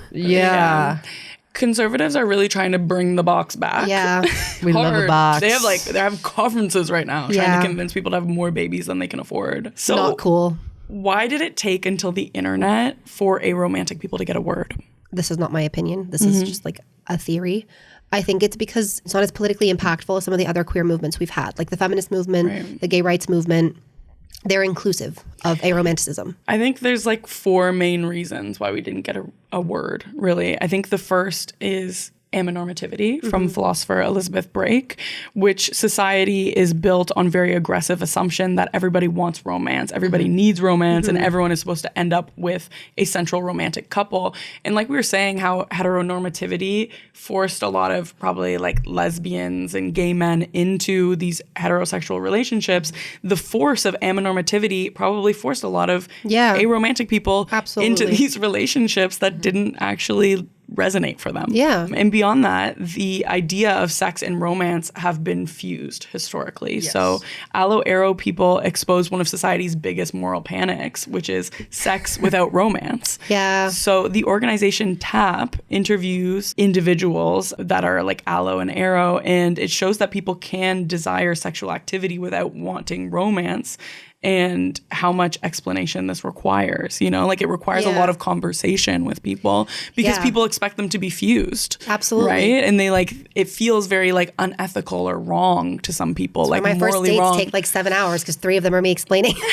Yeah. And then the next is historical records don't capture inner attraction. So it's hard to even look back and find examples of this and build community around it because you don't have even like a record of criminalization the way that like gay and lesbian communities do. You don't really have too much. I mean, I think there was like really viable outs with like convents and like religion and those kinds of things. Like there was a place for these people to escape from religion historically. Also like it's gendered too. Like an aromantic man is going to have an easier time than an aromantic woman. True. Because the expectation to like produce children is not the same. Yeah. And there's this idea that you become very worthless if you don't. That's why there's a word for the spinster, but there's no actually, like, is there a word for the man that lives by himself into older age? I don't think so. Bachelor, a bachelor, right. But that has more of a positive connotation. Yeah. Yeah. Eligible bachelor. Not their eligibility, but...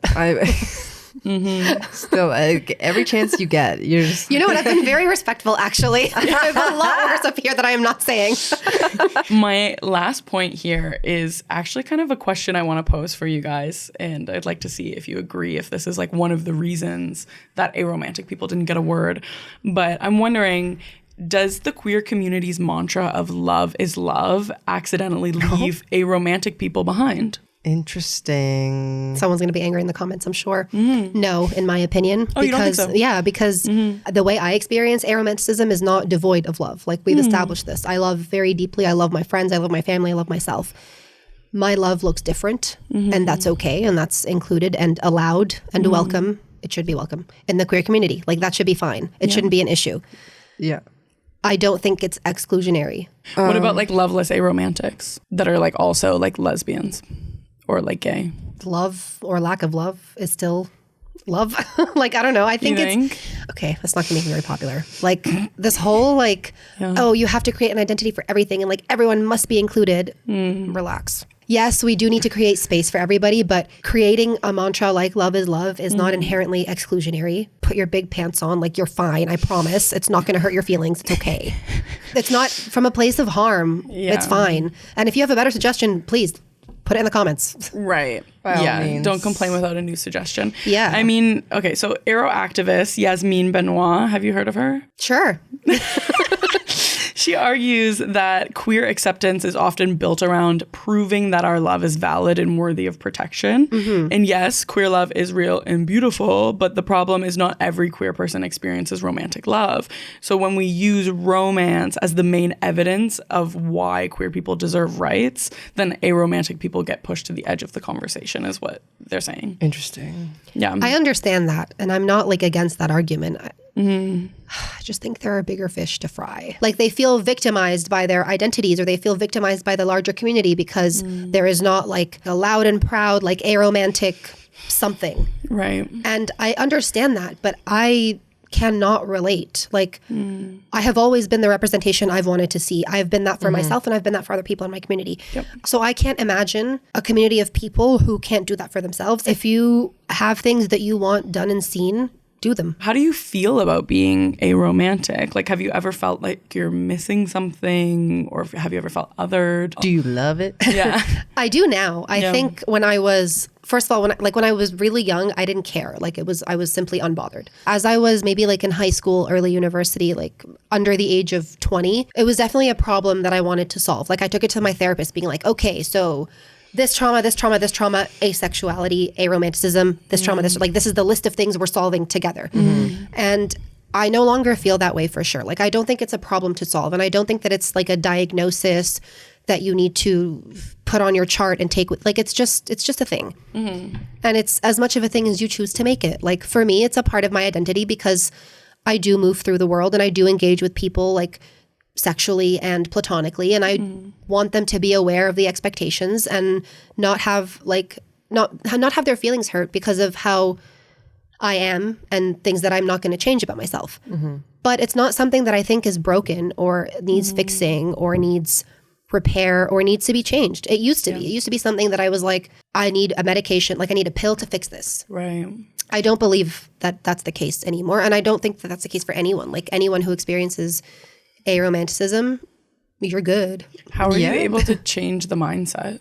I was coming out of closets as this was going. Like I was first under the impression that I was bisexual. And then I was like, yeah, I really don't see sex with men as a thing. So maybe I'm asexual and aromantic. And then I was like, no, sex with women is nice. So I don't think that that's the case anymore. And with like kind of evolving into my other identities, I evolved into this one a little bit and kind of had a better understanding of what it meant for me and what it means to me. Like, I value my aromanticism. I think it's a big part of who I am, and I'm very happy to be aromantic. I don't think that it makes me a bad person. I don't think that it makes me broken. And I don't think that it makes me like even a bad partner if I choose to be a partner. Right. I think it makes me very aware of myself and how I move through the world. And to your point earlier, like I'm very aware of other people's feelings and I try to safeguard them as much as I can. Not always successful, but I try. And I don't think other people necessarily have that courtesy, to me at least. There's people who don't give a fuck about my feelings and things, and that's fine, whatever. But like, it makes me a more compassionate person, and it makes me proud to be who I am. It's part of my many identities. That's lovely. I think with every identity that we have, there's like pros and cons to it, because like human beings are just like that. Like we're complicated. There's no like perfect role model or anything like that. And all these different parts of us like feel like what we are, who we are, how we relate to people, how we engage with them. And just as much as you could see like pros and cons to being like aromantic, for example, you could see pros and cons to being demisexual. For example, I want to have so much frivolous sex with people that I don't care about, and I can't. But that's a dream. I think it'll exist as only a fantasy. And the thing, and that's okay. Like, but like up here, I'm fucking. That's all that matters. I think it's like a really beautiful self-acceptance journey to have, because for me, it went from feeling like I was missing and like broken in parts to feeling that that's not the case, to finding it a point of pride.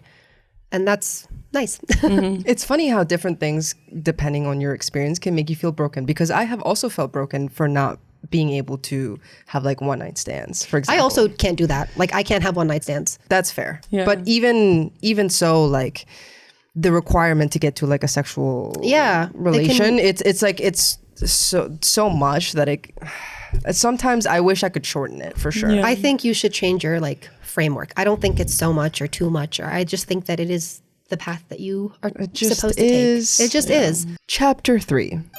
Bustin' every myth we could find. Remember, the ghoster, the avoidant one, the fuckboy that we opened with, well, it's time to dig into these stereotypes. What stereotypes about aromantic people have you encountered? Heartless bitch is one of them. Or but like, you call yourself that. Yeah, that's why I started calling myself that. Oh, no, originally somebody said it, and then you were like, yeah. I was like, you know what? If it's gonna be like, if I'm gonna be the villain in every story, I'm just gonna be the claim villain. It. Yeah, like Does I'm just gonna claim it. Does it feel almost like emotional armor to you? It's like if I'm in on it. I don't think it's that serious to me. Like I don't care enough. That's like my emotions are not really in it. Like it doesn't hurt my feelings either way. Right. I'm good. You're just like okay. It's more so like if you're gonna say it anyways, I would rather be the one to say it and then just have it be like there. Yeah, established that way. It's not like as a shock to you, because it's not shocking me. So what was the context of this person calling you a heartless biatch? I didn't want to continue a relationship with them. This is like the thread in all of them where it's like, okay, I'm done now. And they're like, well, I'm not. and then but they knew this was coming. Yeah. Do you get a lot of people where it's like, you know that it's coming, but they're hoping that it changes? Every single time I've like had a dynamic with somebody, not every single time, there have been a few where it hasn't been the case, but most of the time, they're like, well, we've been together for like a month and a half. You don't want to start a relationship? Like, no, I didn't want to a month and a half ago. And you clarified it already on the first date. Clarified on the first date, on the third date, on the seventh date. Like it's a topic of conversation that I have regularly. Like the same amount of times that I've had this conversation with you is the same amount of times that I have these conversations with other people. Right. Yeah. And I think it's just people really not respecting it as an identity, or like not seeing it as real and seeing it as something I can change. Absolutely. And maybe you're really likable. Sure. Your words, not mine. Sure. I think it's because of the blurred lines of it all. Like, yes, I consider these people my friends. So for them as my friends, maybe they can't see why I wouldn't want to be more. Right. But it doesn't change for me. Like, I can understand how for other people, the more time they spend with someone, the more invested, the more the feelings like evolve. Yeah. They don't do that for me. Day one is the same as day 500. Yeah. So sorry, like that's not changing anytime soon. And I think for other people it does. And it can be really confusing and maybe painful when that's not reciprocated. Yeah. Do you feel like you have like a cutoff period so that the feelings don't develop for that other person? I try not to, because then everything feels really like methodical, and that's not my intention. But yeah, like if it's been like 4 months, I try to create a little bit more distance because not always 4 months, but like generally, if it's been a period of time, I try to create a little bit more distance so that it doesn't seem shocking. Right. If things fizzle away or end. It's interesting that you feel the need to like manage other people's expectations and emotions when you're already being so clear, in my opinion. You know? Yeah. Yeah. Like Good it is point. really interesting because to me, like the problem seems like it's on the other person who's like not But understanding only your one identity. person would get hurt. Like again, it goes back true, to my point right. earlier. I'm going to be fine. So yeah, I feel a little bit of responsibility to maybe manage the expectations because at the end of the day, only one person's going to potentially end up But hurt. you said you fuck your friends. Would you feel hurt in the sense of like maybe they no longer want to be your friend? That's happened before. That's Yeah. not like a new experience. Like I have had friends who could not continue the friendship because the sex stopped. Does that hurt you? Yeah, because I thought I was more than just sex. Right. Like it makes me feel like our friendship didn't matter to them when my understanding was that the friendship was what got us here. I think it's this like societal expectation, and this happens after breakups where it's like you feel like in order to move on, you need to cut all communication with someone. And that hurts to me. You know, I used to don't be the like person that. who did that. But now that I've been able to, with you, Carbon, like to continue being friends with someone, I'm like, it's actually wild to me to like get to know someone so deeply and then just excommunicate and not talk to It them. also really, like, in my experience, cheapens the relationship that I thought we had. I agree. Like, it makes me feel like you didn't see me as a friend. You only saw me as a sexual object. And like, ouch, that hurts my feelings. I agree. So yeah, I agree. This one connects to my myth number 1, which is aromantic people are cold / can't love. And Aurea's own community writing pushes back directly on even well-meaning versions of this myth, including the common but still reductive consolation of even if we don't love in X way, we still love in other ways, which Aurea notes still quietly treats someone's worth as tied to their capacity to love in a recognizable form. Yeah. Where the actual truth is simpler, not feeling romantic attraction was never a measure of someone's capacity for connection. yeah. That same advocate that I was speaking about before, Yasmine Benoit, described how she's previously been called a psychopath and a narcissist as common insults, and how people assume aromanticism means something is wrong with your emotional capacity, like your soul, your heart, or your brain. I disagree with this mentality that like aromanticism means that there's something wrong with your emotional capacity or your ability to experience emotions and communicate them. I would actually argue it's the opposite. Aromantic people have been forced to be extremely aware of their emotions and other people's emotions because of what might be considered the lack or what they're lacking in. And honestly, it's not fair that we have to do all the work for you guys. That's what I was good at. I was like, it seems like you're actually overly caring about other people's emotions. But you have to be when you're the person who doesn't reciprocate what other people are feeling. Right. Because then it's like forced to be your responsibility. Because they're not going to know any better. They're not going to be able to stop themselves from feeling things. The same way that I can't stop myself from not feeling the things. But because I'm not the one who's going to be hurt, I feel the obligation to manage it. Yeah. Even though I kind of don't want to do all that work sometimes. It's a lot of work. That seems like a lot of work. Yeah. You're like constantly calculating, no? And it feels very sinister, and that's not the intention. Like, it's genuinely coming from a place of like, I want to do as little harm as possible. Yeah. Sorry, that's not always the case. I feel like probably non-monogamous people would be better today in general, because I feel like they're good at communicating and understanding people's boundaries and what they want out of a relationship. I have stopped like engaging with monogamy as a whole because I have tried it and it didn't work. I'm not a monogamous person to begin with. But it's also very difficult then to like be someone's everything, but also want to be their literal nothing. Like I don't want to be someone's partner, someone's like someone they share their life with. I already don't want to be that. Now to be the only one who's experiencing that part of them is very, very difficult and not something that I would like to do again. And I think it comes with so many like that scripts. heightens it, no? Yeah. Like, it heightens the whole like pipeline of like just friends with benefits to having feelings, because if you're the only person that they're seeing, I can't. all the feelings are you. directed to me, and I'm like, I can't just recommend they go seek that from someone else because they don't want to. Yeah, they want it only from me, and I'm like, I think sorry. unless you were dating another aromantic allosexual person, it just like wouldn't work. Unless it's like we're both experiencing the same kind of connection right now, and this is what we want. In terms of monogamy, you mean? but maybe only with each other, just because like that just feels like all you have the capacity for. But even then, for me at least, like monogamy is just not my thing. Yeah, so I have found that like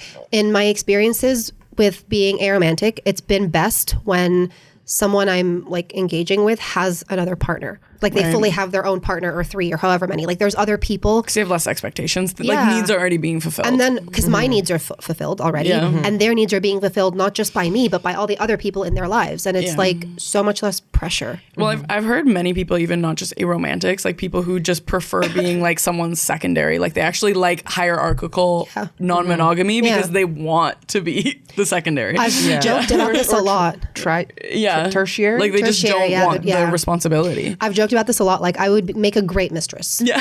And that's it. Are there any other stereotypes that you've personally encountered? You just need the right person. That's a really big one that I've encountered where it's like, oh, like, well, I'm sure you feel that way now, but like once the right person, you know, comes into your life, you'll feel different. No, that won't change. If it hasn't changed since like I was a literal child, it's not changing now that I'm a spinster. So you're a spinster. Yeah. I just don't like that one at all. Like the whole, because it's the same concept that's brought into like lesbianism where it's like, well, you just haven't found the right dick. The myth number 2 I've written down is aromantic people are just traumatized. Have you heard this before? Yeah. I hate this one a lot because what was your experience with that? I've been asked like, oh, is this from trauma? Like, have you been insert trauma here? Right. And first of all, so what if I have? Second of all, why is this we all have. Yeah, literally we all have. And why is this where your like brain takes you? Like, why must something be wrong with me for me to feel this way or for me to not have these emotions? Yeah. I don't like this mentality. It's very, in my opinion, exclusionary. And it just makes it seem like there's something wrong with me when I don't think there is. Like I've fought very hard to change my own perception of that. So when it's brought in externally, it just pisses me the fuck off. It's very similar. This is like a lot of the rhetoric that religious people have tried to say also about like gay and lesbian people too. So it must be your trauma. It's because you were like essayed as a child by the same sex. Like people try to make up these things that are not rooted in like you had a bad experience and you with know like a man, therefore you're a lesbian, which like I feel like I debunk all of that. Like I wasn't traumatized. I didn't really have a bad experience with a man. I just felt like it could be better. You're just literally a lesbian. Yeah, you're just quite literally a lesbian. Yeah. And that's okay. And you're not broken. That's okay. Yeah. It's usually like people within the queer community who have these thoughts and misconceptions about aromantic people, and that's what pisses me off even more. Which is interesting because they've experienced it or have been part of a community that has experienced It's like they take in this like heteronormative misconception that queer people have been harmed and are therefore queer, and then apply it to aromantic or asexual people. And it pisses me off because you're just repeating the same bad rhetoric and now doing harm within your own community. Like, why are you doing that? And I mean, counseling professionals believe this misconception is actually actively harmful because it wrongly implies that aromanticism and asexuality is a pathological response to trauma rather than like a genuine and stable identity, which is like what we should see it as. You know, you shouldn't go into connection with someone trying to change them, which it sounds like you've had that a lot. And I don't think it was malicious. I think it was more so that it's like, oh, you don't experience this wonderful thing that we all get to experience. Let me bring you into the fold, which I appreciate. I choose to stay out of the, don't bring me in. I'm good where I am. I'm happy. I think when someone is so clear about how they identify though, don't try and change them. You know, like I think respect people's identities. Like it's nice, like if you want to do nice gestures for someone, but I don't think you should have the expectation after they very clearly said something to you. Many times over many instances. The next one, which I think you might be interested in, is because you've had some autism claims, some autism allegations. I didn't see this part of the outline. Is that aromanticism is just autism is another myth. I'm not going to speak on the autism community. I don't know enough about it. And have only been peer reviewed, as I like to say. Like, I think it can be like a Venn diagram of identities where maybe you are autistic and aromantic because you can't. I mean, you can always be multiple things. Yeah, you can be multiple things. I don't know if the misconception is that you are aromantic because you are autistic, or you are autistic so you are aromantic. I don't know if that is what people are thinking. That doesn't make sense to me. Have you ever seen Love on the Spectrum? Right? Yeah. Like, they want love. they're so in love. Those are some lovey-dovey people. Good for them. Happy for them. Yeah. Not me, but good for them. Like, I mean, I think this stereotype exists because like there is some overlap, but the thing is but like, there's always overlap with so many different things. I was gonna say like ADHD overlaps with so much shit, and it's like, is it causation? Is it correlation? Like, is this actually tied, or is it just so happens to be overlap? I don't know, but I think in spaces where you can be things, you will find things. So in spaces where you can be autistic and aromantic, you will find autistic people who are aromantic. I think the key here is though, like, they can't be collapsed into one another because not all aromantic people are autistic or vice versa. Yeah. And the stereotype definitely runs in both directions, that all autistic people are secretly aromantic because like neurotypical people misread autistic emotional expression as the absence of feeling sometimes. No, so just they go read watch it Love that on the way. Spectrum. Yeah. Or It's true. like talk to your local autistic person. Like, Try to talk to your what it means though is like you're not used to reading the way that this person is expressing romance, so you're assuming they're aromantic, right? So like that's kind of where this assumption comes from. And then inversely, that being aromantic must mean someone is secretly autistic, but like both. But like I was even debunking that of like you're just not reading it correctly. Like, no, if you watch Love on the Spectrum, some of them are very blunt. They're like, hey, I really like you, by the way. I'm having a great time. Yeah. Like, you know, like it's just some of them are it's too blanket statement. And I agree. Sometimes I don't know. Do you feel like people watch it like in a a respectful way? Or I hope so. I cried when I watched it. It was so nice. Yeah. You can't choose or control how people perceive things, right? This is true. Yeah. So they might be respectful about it. They might not be. Like, as far as I understand, my engagement with people has been respectful and they have been understanding me until all of a sudden they're not. Right. So it's hard to say. I think, like I said earlier, like where there is a space for things, there will be the things. So it's probably more of a Venn diagram, less of a circle. Okay. The next myth is that allosexual aromantics are just fuckboys. Have you gotten this? Yeah. I feel like there can be.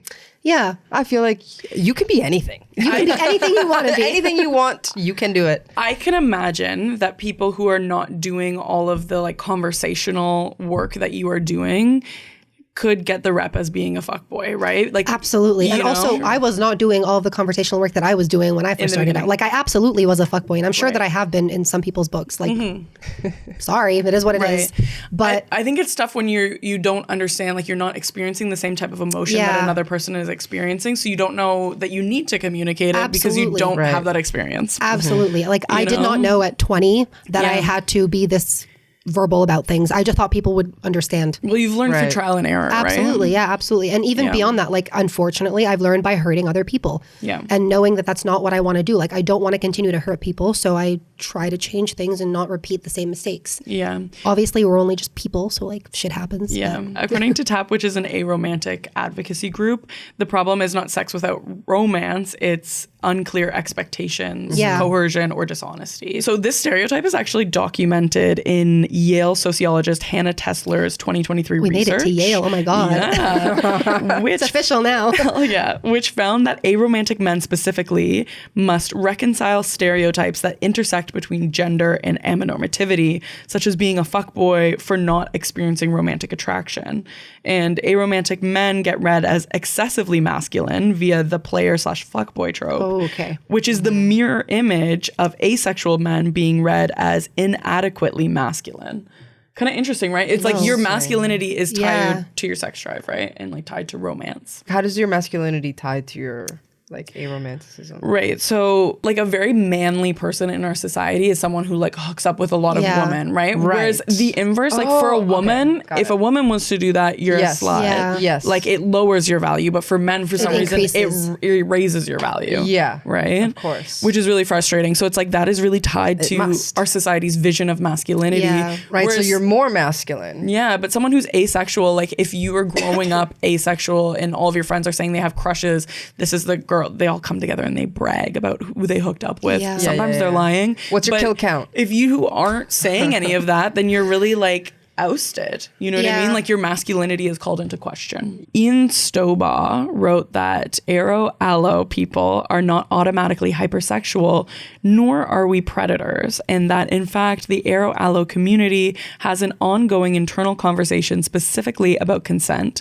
and making intentions clear, precisely because of how badly this myth distorts how they're perceived. That's so interesting that like that perspective is like how to not be a predator and how to do things ethically, whereas like I think if you're socialized or raised as a girl, like you're perceived with more femininity, then your mentality is more so like, one, how to not be victimized, and two, how to not just how to exist, like how to not become invisible. Yeah. It's very interesting how the gender kind of really makes a difference in the experience that you take. For sure. Gender roles definitely come into play. And I think I didn't take into account that it might like make you look like a predator. Yeah. Yeah. I mean, we joke that it makes me look like a villain. So like I can only imagine if you're like perceived as a man. And I think it's because you're a lesbian Exactly, too, right? yeah. I think if you were hooking up with men, you'd probably be perceived as like a slut in a negative way. I actually think that if I was like maybe bisexual or like heterosexual, like if I was sleeping with men, but if I was sleeping with men, I think it would be more like something to praise that I, you know, am like a fuckboy towards men and that I don't care about their feelings and that I'm like leaving them high and dry, that I don't want any emotional like relationship with Fuck them. them Like, and leave them. Yeah, literally. Like I think I would be praised for that, but because I'm not, I'm a lesbian. That's not how. Cold-hearted. Yeah, I'm a bitch. cold-hearted You're fucking bitch. over the wrong person. I'm not like experiencing the lesbian yearning and pining, so therefore I am wrong. The last myth, we've kind of spoken about this a little, so I'll just touch on it a bit, but it's that aromantic means asexual. Untrue. Yeah, it's untrue. Some people do experience both, like some people are, but many are also not. And they're separate spectrums of attraction. I think we share a community, but we are separate things. Absolutely. Because like, yeah, we do absolutely share a community. And a lot of the times it's like a gateway identity. Like you find out you're one and then you find out you're the other. For me, I found out about like asexuality before aromanticism. Yeah, it was a more popular, like it was a more established term, right? Absolutely. Yeah, absolutely. Yeah, and this was born out of asexual communities. Chat rooms, yeah. For many people, we do see sexual attraction and romantic attraction as like one and the same. And I think this is really where the stereotype comes from, is like for people who do experience both, sometimes it's so difficult to untangle those. Absolutely. You know, and that's where a lot of those judgments may come from, where you're assuming, how could this person even be having sex right now if they have no romantic attraction, right? It's like, what's the motivation? And I found actually some people's what they've said about what their motivation is, and I would love to share it so people can get maybe more of an understanding, and I would love to hear your reflections as well. This individual named Chad from... We got a Chad. You said it. I thought it immediately. This is from TAP, the resource page. Sorry. They put together a collection of Allo-Aro experiences. But Chad says, at first I didn't realize I was aromantic because I was led by Amatonormativity to believe that I was supposed to get crushes. So I thought that's what my sexual attraction was.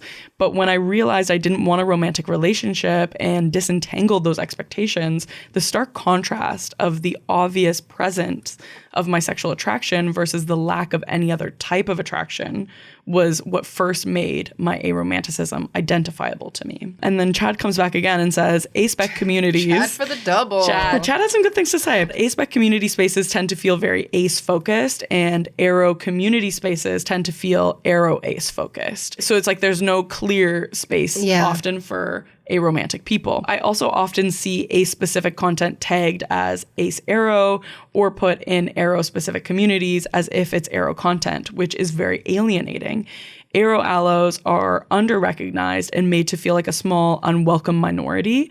Part of it is due to aromanticism being so often conflated with asexuality, but another part of that amatonormativity goes widely unquestioned. And romance and romantic love are viewed as universal, absolute good, while sex without romance is viewed as sordid, inappropriate, and immoral. So these are kind of the thoughts on like why this stereotype is happening. Yeah. You know? And kind of like one thing I want to leave this off on is just talking about how much more work needs to be done for aromantics. I think just like in terms of visibility and like have people talking about and sharing their own experiences. According to Aurera's 2020 Aromantic census, 82.43% of aromantic respondents reported not being taken seriously, being ignored, or being dismissed specifically because of their aromanticism. And this is something that the greater community needs to fucking deal with because it's not on us. Like we are clear with who and how we are. Yeah. That's the ball's in your court, bitches. Deal with it. And that's why I think it's really important. And I hope people who are not aromantic also watch this video. Yeah, absolutely. You know? And I think it's really important to see this as like a clear identity. I think I had my own misconceptions and ideas too before like meeting you and getting to know your story on like a deeper level. And I think like there always is, you know, and like going through this episode outline, like I always learn things every single episode. I've also learned so many things, you know, which is really same great. Thing with like the Stone Top and Pillow Princess episode. I was like, you had a lot of misconceptions. There was a lot of coming from me. I was like, I don't get it. Like, why is it like this? Why wouldn't you want to do that? And then after listening to both of them speak, I even realized things about myself where I was like, wait a minute. And when somebody's so confident in their identity too, it like gives other people permission to be who they are, even if it's not that exact identity. Yeah. Like that's what it felt like for me, at least. I also think like in my comment earlier about like it's on the community's like it's their responsibility. It's also our responsibility as aromantic people to continue to exist and to like be vocal about it. It makes some good representation. I totally agree with or that. bad representation. Just make representation. Or just, and flood the market with representation. Yeah. Well, I think that's a really good place to leave it off. And before we end it off today, I want to remind everyone to check out the links in the description for our wonderful presenting sponsors of today's episode. It is Field, Tomboy X, and Beducated. They are all great companies, and I hope you check them out. That's everything that we have for you today. And if you want to dive deeper into the Aro and Ace spectrum, we have a whole episode on asexuality. Make sure to go check that out. Make sure to comment and subscribe. And if you're listening on your favorite podcast app, make sure to leave us a 5-star review because it really does help the podcast out. That's everything that we got. And until next time, Peace.